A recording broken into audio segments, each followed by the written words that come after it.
Investing is supposed to be about data. It's supposed to be about mathematics, about correlation, about regression, about risk management, about compounded returns, all of those things. But then every now and then we get a hint of psychology sprinkled in, right? Some people say you should only invest what you can afford to lose.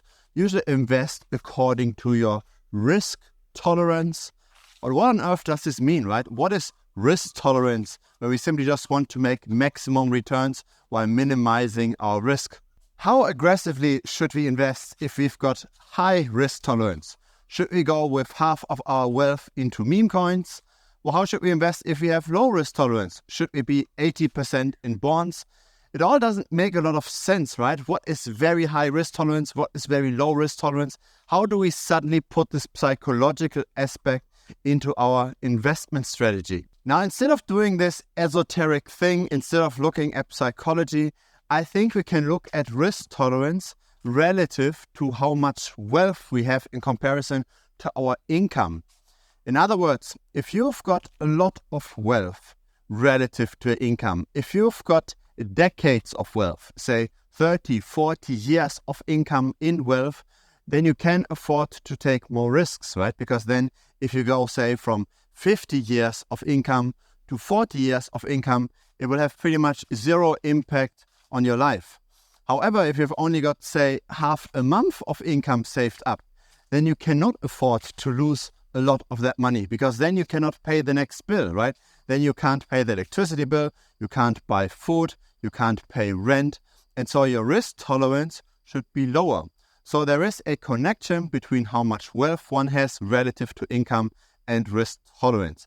And I believe there are several steps to this, and I try to attach how much wealth one has relative to income to the potential risk one can take in this video. So as said, the first level is simply just survival, right? You simply just want to pay minimum rent, you want to pay the bills, you want to pay food, and you don't want to worry too much about it, right? Your expenses pretty much equal your income. What then happens over time for most people as we progress in our careers is that we adjust our standard of living, right?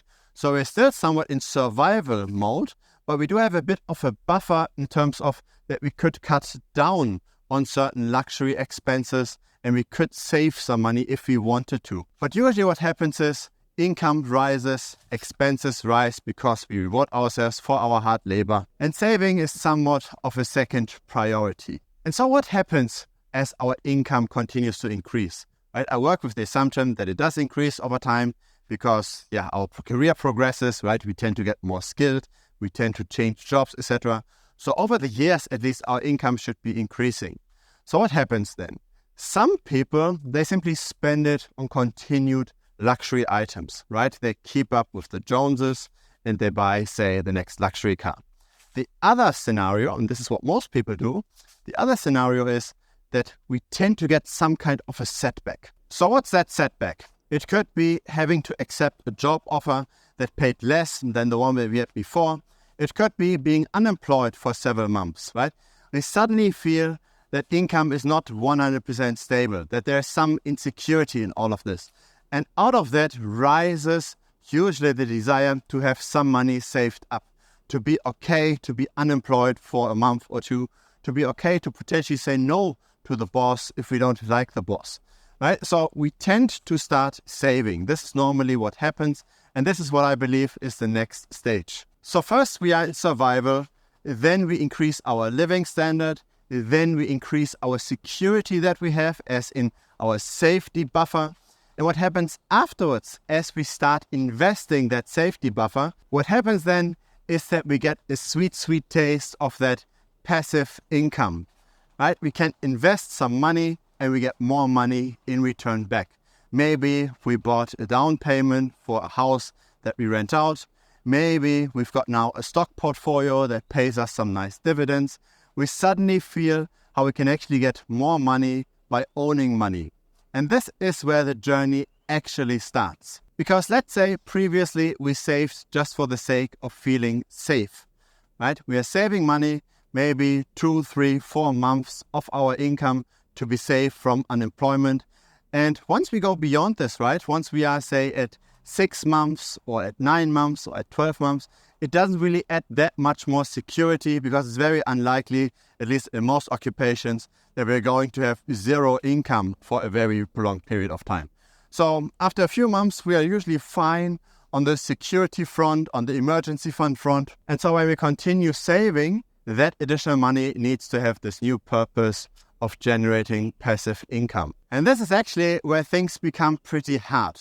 Because if we are just at a few months, we can simply just save this, right? Let's say we reduce our spending by, say, 30%. We save 30% of our income. We do this for a year. After a year, we've already got 4 months saved up, and we're already pretty safe. Here are the videos that work on YouTube.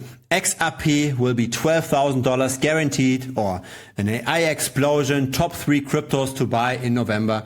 A lot of pushing of greed, that's what gets the clicks. What doesn't get the click is a tutorial on how to make backtests, on how to build those sheets that in the end figure out what historically worked well in the past. The backtest that I often show here on this channel. I still very much enjoy producing this kind of content though. I also share these kinds of sheets, but I don't do it on YouTube. You also get direct access to me. Feel free to check it out. It's thebitcoinstrategy.com. But how many months do we need in order to have substantial passive income?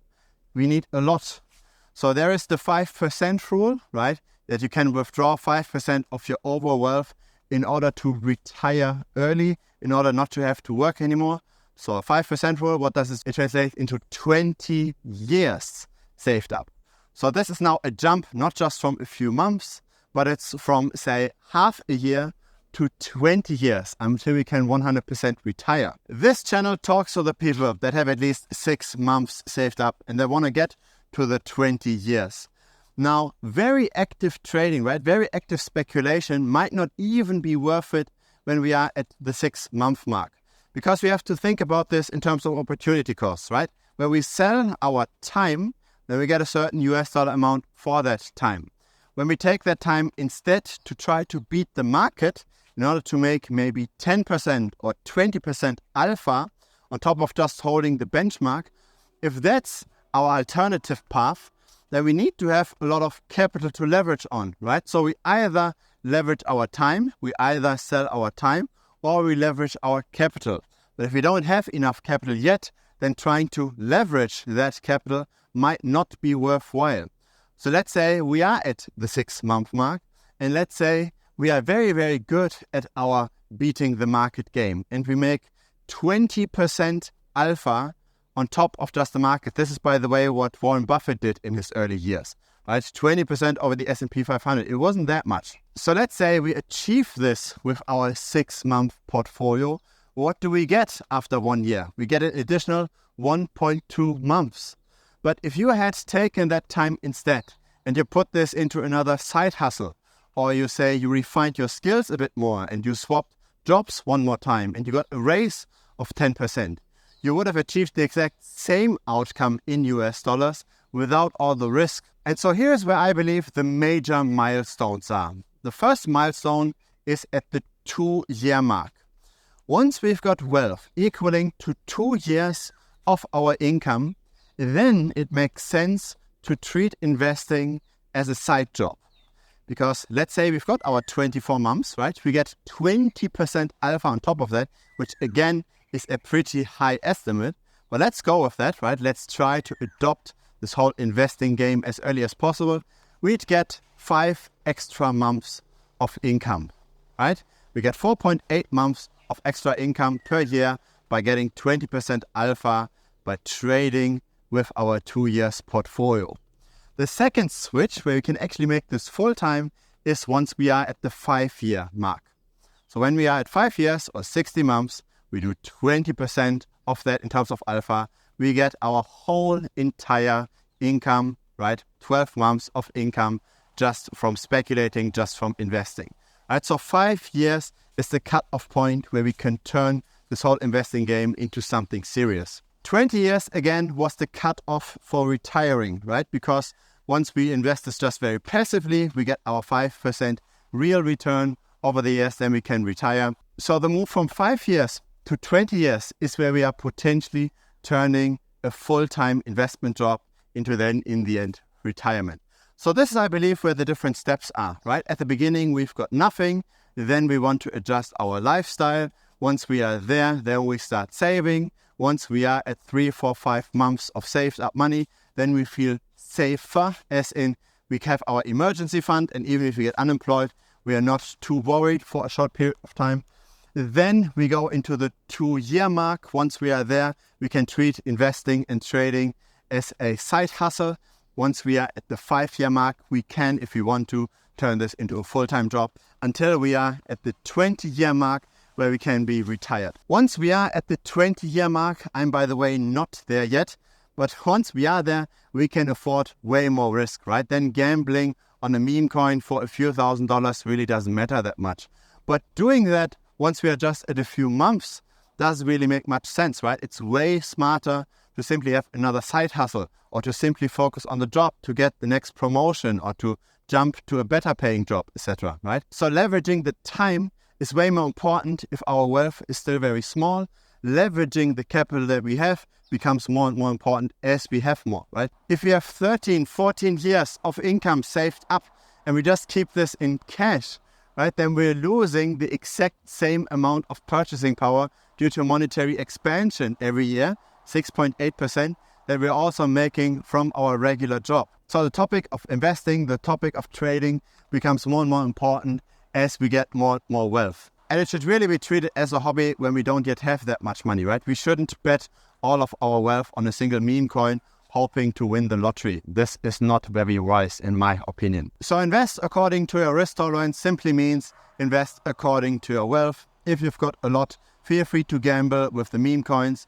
If you don't yet have much, then focus on making more. And over time, try to start beating the market slowly, right? But take it very slow with risk-taking. Taking on more risk over time is a thing that's related to experience and to how much wealth we have. And again, this doesn't happen within a few weeks. This happens over many, many years. If it's your first time here, feel free to subscribe, feel free to give this a like as well, and feel free to join our Telegram channel. There's a link to Telegram down below. Looking very much forward to chatting with you. Cheers!